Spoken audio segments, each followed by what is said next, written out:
The ACTU has released a discussion paper today proposing an overhaul of the nation's economic structures ahead of the upcoming Jobs and Skills Summit. The discussion paper has been written by Dr Jim Stanford, Director of the Australia Institute's Centre for Future Work. Dr Jim Stanford is on the phone now. Thanks for joining us today. You've put forward some pretty far-reaching ideas today. Well, I think most people in Australia would agree that we need some far-reaching changes. We've just finished a decade where there was absolutely zero progress in terms of the real standard of living of the average worker. Average real wages went nowhere for a decade, even though productivity was improving. And now, with the uptick in inflation, we're going backwards and quickly. Real wages have fallen about 3%, Leon, just in the last year alone, and there's more to come. So something is badly broken in the way that we're managing the process of creating jobs, filling those jobs, and then paying people fairly for the work that they do. So I think the proposals in this paper recognize the problems with the status quo and are putting on the table for this summit. That's the whole idea of the summit, is to bring people together to talk about ideas and find consensus. Putting some ideas on the table to get the discussion started. Okay, so one of the key ideas that you've put forward is that the Reserve Bank of Australia should have its mission somewhat redesigned, and rather than primarily targeting inflation, although it would still do that, it should instead prioritise targeting full employment. How will that help? Well, the Reserve Bank's charter, frankly, built into the legislation when it was created decades ago, actually says it should pursue full employment, but that is not what it has been doing over the last decade. It has had basically one objective: to keep inflation at around 2.5% a year, and it's pursuing that objective basically come hell or high water. No matter what the damage to the rest of the economy, they're going to pursue that, and we're seeing that right now with the rapid increase in interest rates. To address inflation that is really a byproduct of the COVID pandemic, there's no evidence at all that it came from the labor market, from wages being too high. In fact, wages are too low. So we need to get a more balanced approach. The Reserve Bank itself needs to think about other things, not just inflation, and that would be consistent with its own charter. And at the same time, the government, the Commonwealth government, has to play a role in addressing inflation. It can't just be the responsibility of the Reserve Bank and this big sledgehammer that it carries around called higher interest rates when they need it. Well, the Reserve Bank basically manipulates interest rates, but it doesn't really have many other tools at its disposal. So what should the Commonwealth government be doing? Yeah, well, the Reserve Bank obviously has direct control over the overall interest rate, but it also has other levers that it doesn't necessarily use as much as it should.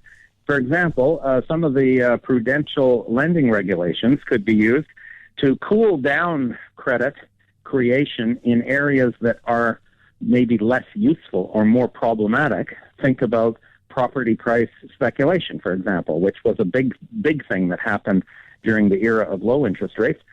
They could use other tools to slow down that type of lending without cutting off the supply of credit to things that are useful, like actually growing businesses and creating jobs and addressing supply chain issues. The federal government also has to play a role in controlling inflation, and they've got lots of tools at their disposal. They've got fiscal policy, so taxing and spending measures, which can affect the overall level of economic activity and the level of inflation. They've got regulations that they can bring into effect, including regulations on prices. We have some regulations on prices right now, but they don't work very well in terms of things like the electricity market and the gas market. We've seen the chaos there. We could do a better job of regulating those prices. Also, in terms of labor markets and how overall labor markets function, we think that we could aim for a situation where workers got a reasonable, moderate wage increase every year that basically tracked the improvements in productivity in the economy. That's how it's supposed to work in theory, but it hasn't worked in practice.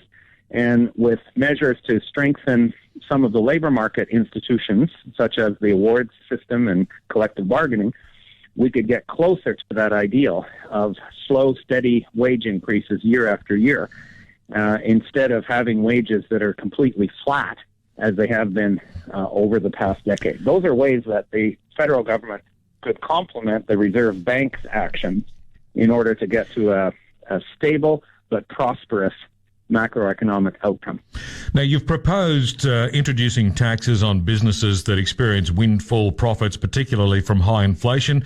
You've just touched upon potentially introducing greater price controls on some goods and services. But one of the other things you've put forward is the idea that businesses should be penalised when they choose to pass profits through to shareholders rather than reinvesting it into new infrastructure or greater productivity gains. Shouldn't people who make money be entitled to do what they please with it? Well, we've had a situation where corporate profits in Australia are at the highest share of GDP that they have ever been, close to 30% of GDP now going to corporate profits. That's about double what it was in the 70s and 80s. So in theory, if you believe in trickle-down economics, Leon, those businesses will take that money and reinvest it in their operations and create work, and we'll all be better off. That has not happened. In fact, this year, business will reinvest just 37 cents of every dollar in profits that they're making. And this is an enormous drain on the economy to be paying out record profits, but seeing so little of it come back into the economy in real investment. So, they would still have the right to hand out their profits to shareholders rather than reinvesting them, but there'll be a fiscal penalty or a disincentive for that to happen. Lots of countries do this, and it would be a way of encouraging businesses to reinvest the money rather than using it to finance luxury consumption by the people who own the company's share. But surely the point of being a shareholder is to enjoy a share of the profits, isn't it? Well, share of the profits, yes. But do they have a license to make as much money as they possibly can and do nothing with it? I'm not sure. And we're not preventing them from accessing those profits. We're just going to say we're going to arrange our tax and regulatory system so that it's even better for them to invest it in new business. We're especially seeing that right now, Leon, with the super profits that are being earned in the energy sector because of this huge run-up in prices, and property sector, of course, supermarkets. These are industries dominated by large corporations. They're jacking up prices far beyond what's required to cover their costs.